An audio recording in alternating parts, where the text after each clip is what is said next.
ಪ್ರೀತಿಯ ವಿದ್ಯಾರ್ಥಿಗಳೇ, ನಾವು ಈ ದಿನ ನಿಷೇಚನ ಕ್ರಿಯೆಯ ಬಗ್ಗೆ ತಿಳ್ಕೊಳ್ಳೋಣ. ನಿಷೇಚನ ಅಂದ್ರೆ ಇಂಗ್ಲಿಷಲ್ಲಿ ಫರ್ಟಿಲೈಸೇಷನ್ ಅಂತ ಹೇಳ್ತೀವಿ. ನಿಷೇಚನ ಅಂತ ಅಂದ್ರೆ ಗಂಡು ಲಿಂಗಾಣು ಮತ್ತೆ ಹೆಣ್ಣು ಲಿಂಗಾಣು. ಗಂಡು ಲಿಂಗಾಣುಗೆ ನಾವು ವೀರ್ಯಾಣು ಅಂತ ಹೇಳ್ತೀವಿ, ಹೆಣ್ಣು ಲಿಂಗಾಣುಗೆ ಅಂಡಾಣು ಅಂತ ಹೇಳ್ತೀವಿ. ಈ ಹೆಣ್ಣು ಲಿಂಗಾಣು ಮತ್ತೆ ಗಂಡು ಲಿಂಗಾಣು ಅಂದ್ರೆ ವೀರ್ಯಾಣು ಮತ್ತೆ ಅಂಡಾಣು ಎರಡು ಸಂಯೋಗ ಆಗ್ತಕ್ಕಂಥ ಕ್ರಿಯೆಯನ್ನು ನಾವೇನಂತ ಹೇಳ್ತೀವಿ? ನಿಷೇಚನ ಅಂತ ಹೇಳ್ತೀವಿ. ಆ ಕ್ರಿಯೆ ನಿಷೇಚನ ಅಂತಕ್ಕಂಥದ್ದೊಂದು ಕ್ರಿಯೆ. ವೀರ್ಯಾಣು ಮತ್ತೆ ಅಂಡಾಣುಗಳು ಸಂಯೋಗ ಹೊಂದುವ ಕ್ರಿಯೆ. ವೀರ್ಯಾಣುವನ್ನ ಇಂಗ್ಲಿಷಲ್ಲಿ ಸ್ಪರ್ಮ್ ಅಂತ ಹೇಳ್ತೀವಿ, ಇಂಗ್ಲಿಷಲ್ಲಿ ಅಂಡಾಣುಗೆ ಓವಂ ಅಂತ ಹೇಳ್ತೀವಿ. ಓವಂ. ಓಕೆ. ಈ ವೀರ್ಯಾಣು ಮತ್ತೆ ಅಂಡಾಣು ಎರಡು ಒಟ್ಟಿಗೆ ಸೇರಿದಾಗ ಒಂದು ಜೀವಕೋಶ ಉಂಟಾಗುತ್ತೆ. ಈ ಜೀವಕೋಶವನ್ನು ನಾವು ಏನಂತ ಹೇಳ್ತೀವಿ? ಯುಗ್ಮಜ. ಯುಗ್ಮಜ ಅಂದ್ರೆ ಏನು?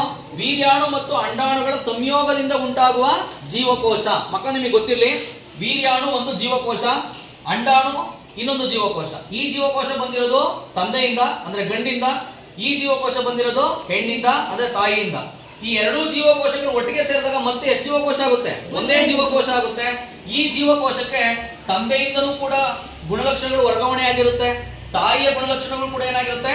ವರ್ಗಾವಣೆ ಆಗಿರುತ್ತೆ. ಅಂದ್ರೆ ಯುಗ್ಮಜ ಅಂತಕ್ಕಂಥದ್ದು ಎಷ್ಟು ಜೀವಕೋಶ? ಒಂದೇ ಜೀವಕೋಶ. ಇದಕ್ಕೆ ತಂದೆ ಮತ್ತೆ ತಾಯಿ ಇಬ್ಬರ ಗುಣಲಕ್ಷಣಗಳು ಏನಾಗಿರುತ್ತೆ? ವರ್ಗಾವಣೆ ಆಗುತ್ತೆ. ಈ ಯುಗ್ಮಜನೆ ಮುಂದೆ ಭ್ರೂಣ ಆಗಿ, ಭ್ರೂಣ ಏನಾಗುತ್ತೆ? ಮಗು ಆಗಿ ತಾಯಿಯ ದೇಹದಿಂದ ಏನಾಗುತ್ತೆ? ಹೊರಗಡೆ ಬರುತ್ತೆ ಅಂತ ನಾವು ಇಂದಿನ ತರಗತಿಯಲ್ಲಿ ತಿಳ್ಕೊಂಡಿದ್ದೀವಿ.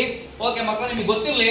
ಸೊ ಮಗುವಿಗೆ ಲೈಂಗಿಕ ಸಂತಾನೋತ್ಪತ್ತಿ ಆದಾಗ ತಂದೆ ಮತ್ತೆ ತಾಯಿ ಇಬ್ಬರ ಗುಣಲಕ್ಷಣಗಳು ಏನಾಗುತ್ತೆ? ವರ್ಗಾವಣೆ ಆಗುತ್ತೆ. ಈ ಒಂದು ಕ್ರಿಯೆ ನಾವೇನಂತ ಕರಿತೀವಿ? ನಾವು ಅನುವಂಶೀಯತೆ ಅಂತ ಹೇಳ್ತೀವಿ. ಮತ್ತೆ ವಾಪಸ್ ಬನ್ನಿ, ನಾನು ಹೇಳಿದೆ ನಿಷೇಚನ ಅಂತ ಅಂದ್ರೆ ವೀರ್ಯಾಣು ಮತ್ತೆ ಅಂಡಾಣು ಎರಡು ಏನ್ ಮಾಡ್ಬೇಕು? ಒಟ್ಟಿಗೆ ಸಂಯೋಗ ಆಗ್ಬೇಕು. ಈ ಎರಡೂ ಸಂಯೋಗ ಎರಡು ರೀತಿಯಲ್ಲಿ ನಡಿಬಹುದು. ಕೆಲವು ಜೀವಿಗಳಲ್ಲಿ ತಾಯಿಯ ದೇಹದ ಒಳಗಡೆ ಈ ನಿಷೇಚನ ಕ್ರಿಯೆ ನಡೆಯುತ್ತೆ. ಉದಾಹರಣೆಗೆ ನಾವು ಮನುಷ್ಯ ತಗೋಣ.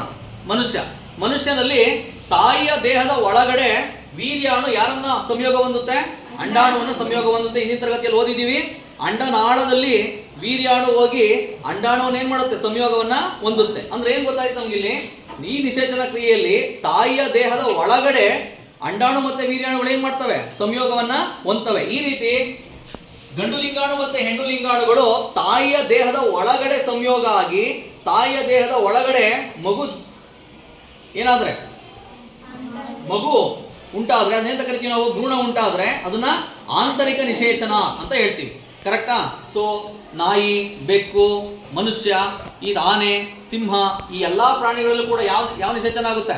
ಆಂತರಿಕ ನಿಷೇಚನ ಆಗುತ್ತೆ. ಇದನ್ನ ಇಂಗ್ಲಿಷಲ್ಲಿ ಇಂಟರ್ನಲ್ ಫರ್ಟಿಲೈಸೇಷನ್ ಅಂತ ಹೇಳ್ತೀವಿ. ಏನ್ ಹೇಳ್ತೀವಿ? ಇಂಟರ್ನಲ್ ಅಂದ್ರೆ ಒಳಗೆ ಅಂತ ಅರ್ಥ. ಓಕೆ. ಆಂತರಿಕ ಒಳಗೆ, ಇಂಟರ್ನಲ್ ಒಳಗೆ. ನೆಕ್ಸ್ಟ್ ಯಾವುದು? ಬಾಹ್ಯ ನಿಷೇಚನ. ಈ ನಿಷೇಚನ ಕ್ರಿಯೆಯಲ್ಲಿ ಅಂಡಾಣು ಮತ್ತೆ ವೀರ್ಯಾಣುಗಳು ದೇಹದ ಒಳಗಡೆ ಸಂಯೋಗ ಆಗಲ್ಲ. ಸಂಯೋಗ ಅಂದ್ರೆ ಕೂಡು ಅಂತ. ಎಲ್ಲಿ ಸಂಯೋಗ ಆಗುತ್ತೆ? ಉದಾಹರಣೆ ಒಂದು ಕಪ್ಪೆ ಎಕ್ಸಾಂಪಲ್ ತಗೋಣ. ಹೆಣ್ಣು ಕಪ್ಪೆ ಏನ್ ಮಾಡುತ್ತೆ? ತನ್ನ ದೇಹದಿಂದ ಮೊಟ್ಟೆಯನ್ನ ನೀರಿಗೆ ಬಿಟ್ಬಿಡುತ್ತೆ. ಎಲ್ಲಿಗೆ ಬಿಡುತ್ತೆ? ನೀರಿಗೆ. ದೇಹದಿಂದ ಹೊರ ಹಾಕುತ್ತೆ. ಆ ಮೊಟ್ಟೆಗಳು ನೀರಲ್ಲಿ ತೇಲಾಡ್ತಾ ಇರುತ್ತೆ. ಇನ್ನೊಂದು ಗಂಡು ಕಪ್ಪೆ ಬರುತ್ತೆ, ಅದರ ವೀರ್ಯಾಣುಗಳನ್ನ ಮೊಟ್ಟೆ ಮೇಲೆ ಬಿಡುತ್ತೆ. ಎಲ್ಲಿ ಬಿಡುತ್ತೆ? ಮೊಟ್ಟೆ ಮೇಲೆ ಬಿಡುತ್ತೆ. ಸೊ ಇವಾಗ ವೀರ್ಯಾಣು ನೀರಲ್ಲೇ ಇದೆ, ಮೊಟ್ಟೆನೂ ಕೂಡ ಎಲ್ಲಿದೆ? ನೀರಲ್ಲೇ ಇದೆ. ಅಂಡಾಣುವನ್ನು ಮೊಟ್ಟೆ ಅಂತ ಕೂಡ ಹೇಳ್ಬೋದು. ಅರ್ಥ ಆಗಿ ಹೇಳ್ತಿರೋದು.